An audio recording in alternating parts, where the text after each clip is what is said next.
This is Think Out Loud on OPB. I'm Jen Chavez, and this week for Dave Miller. We start today's show with some recent good news for Oregon's semiconductor industry.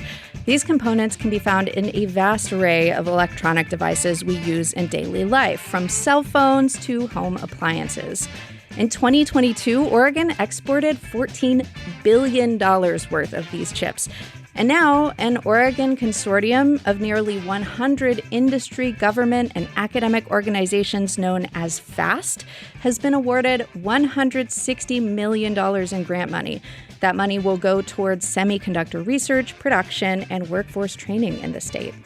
For more on this, we're joined now by Rob Stone. He's a professor of mechanical, industrial, and manufacturing engineering at Oregon State University, and he's the interim CEO and principal investigator for this statewide initiative.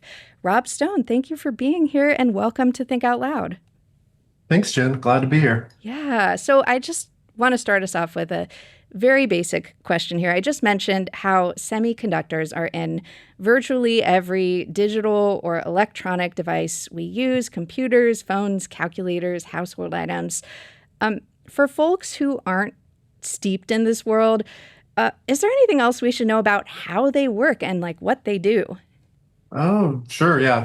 So semiconductors are kind of like this nice, cool material that exists that can essentially act as both a conductor, so something like, how a copper wire carries electricity, and they can also then be acting like an insulator, like a glass or something that keeps electricity from flowing. And so it's like this cool property that they have where you can essentially turn that on and off that allows them to act essentially as a computer. You put lots of those together and you can have billions of on and off switches together that essentially are doing the calculations and all of that underpinning stuff that runs our lives now. It allows us to have the phones and the computers and all of that going. Cool. So what presence does the global semiconductor industry have in Oregon today? Because it's a pretty prominent part of Oregon, right? It is, and it's kind of funny because I think it's an underappreciated asset that Oregon has. There are only three places in the world where you have a sector, an industry that can go from clean slate design of an advanced logic chip all the way to full scale manufacturing, kind of in the same place. And Hillsboro, Oregon, is really one of them. The other two exist out in Taiwan and South Korea. And sort of having that capability here in Oregon in one spot is a very sort of unique and beneficial leverage we had in this proposal. And what role does this industry play in Oregon's economy at large? This is one of the largest contributors to sort of our state economy, our state GDP. It really, and beyond that, I mean, it's kind of key to the US's ability to have, to have sort of computational, informational security, national security efforts. And so it plays an outsized role for the state.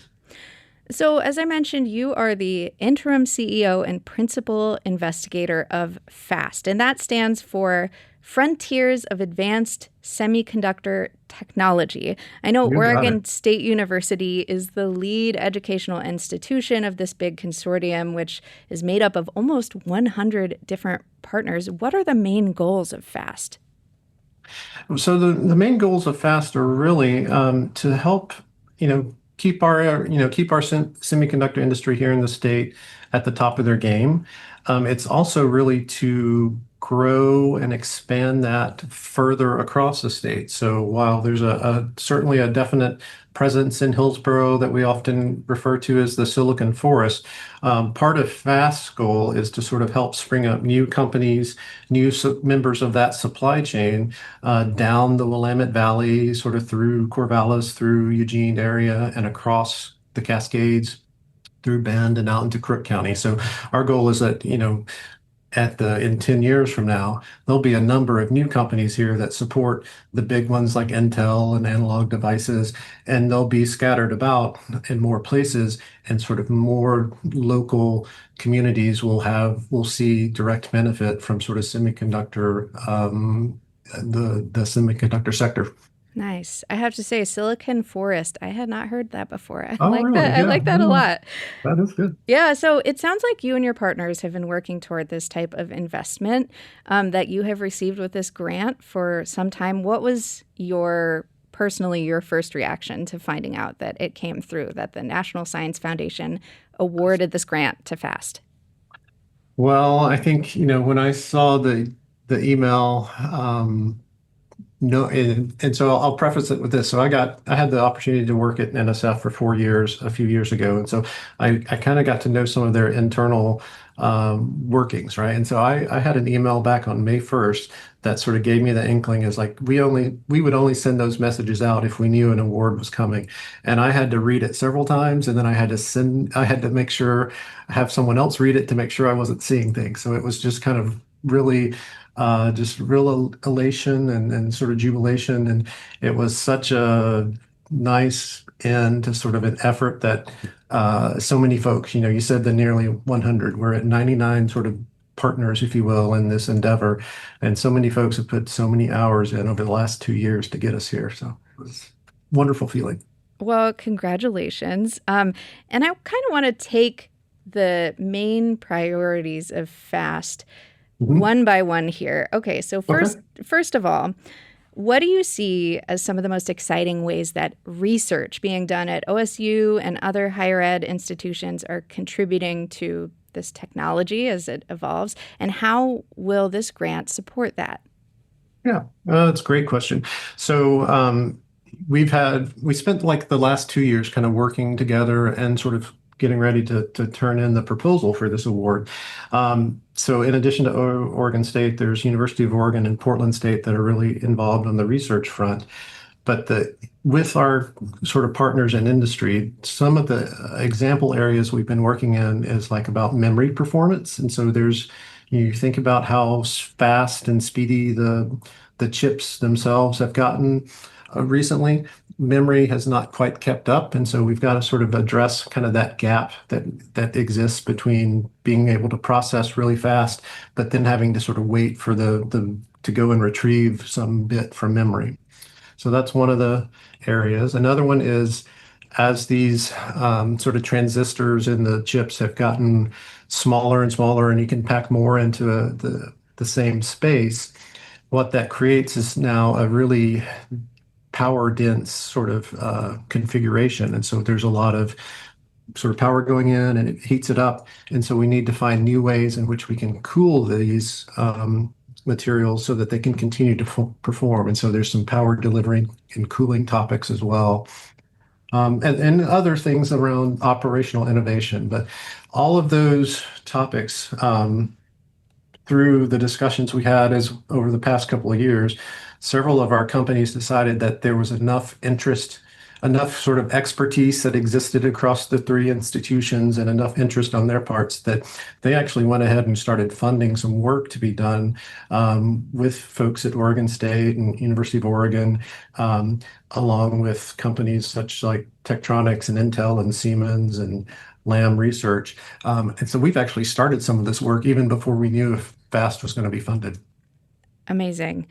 Meanwhile, another important aspect of this work I know is creating career pathways for people to join this field. And this could be within higher education or before that, like STEM education in K through 12 schools. Yeah. Can you give us some examples of how the grant can help steer young people towards this field? Yeah. Well, one of the big things that we recognized in FAST is that we have to help people know that this career pathway exists, or more folks know that it exists. And so we're starting in K through 12, and in one of the ways we're doing that is what we call sort of semiconductor externships for K-12 educators. And so these are like teachers or career counselors. And so they're taking the summer and spending some time with our industry partners to sort of look under the hood. So to go into the company, go into the fabs, learn how these things work, and then develop materials that they can then take back to the classroom to sort of interest students, introduce semiconductor pathways to the students, and then share those more broadly. And so that will, help us, sort of lay the groundwork for the next future generation of semiconductor workers. At the community college level, for instance, one of our partners, Chemeketa Community College, they're hiring what we call career navigators, and one that's going to be specifically focused on sort of reaching out to the surrounding area and explaining what the semiconductor careers are, and so how they can sort of come into community college and either go take a route to be a semiconductor technician or do sort of the base courses to sort of follow on with and become an engineer or scientist at one of the other four-year institutions. So those are a couple examples that are really, I think, critical to us to sort of lay the groundwork. And then, of course, in the 4 years, we're doing things to really have industry come in and help us design that curriculum so that folks who come out with a degree in, say, electrical engineering or mechanical engineering, they've seen examples from real world examples from semiconductor companies that sort of have helped them not only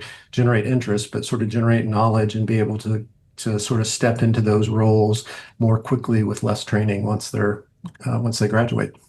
And then just lastly, just in a few moments that we have left, I know that you mentioned you want to see the potential for new companies and startups Yeah, in Oregon, right? What do you want to absolutely. see there, and how will this grant fit into that? Yeah. So there we're really focused on sort of providing companies, one, providing entrepreneurs the support they need to know how to run a company for one, and then getting them access to funds so that they can actually staff up and sort of create a product that is needed. And I think that's the key is like our approach is to like start with our existing semiconductor ecosystem that we've got, find out what they need. What are they predicting that's going to be a new type of material or a new type of component that they would typically want to buy from a supplier, and then sort of point people toward those kind of problems to solve so that when this company springs up, it's got a built-in customer waiting for it. Well, fantastic. And we will definitely keep our eyes on this work. Rob Stone, thank you so much for joining us and giving us some insight into the work you're doing. Thanks so much, Jen. Glad to be here. Rob Stone is a professor of mechanical, industrial, and manufacturing engineering at Oregon State University and the interim CEO and principal investigator of the FAST initiative.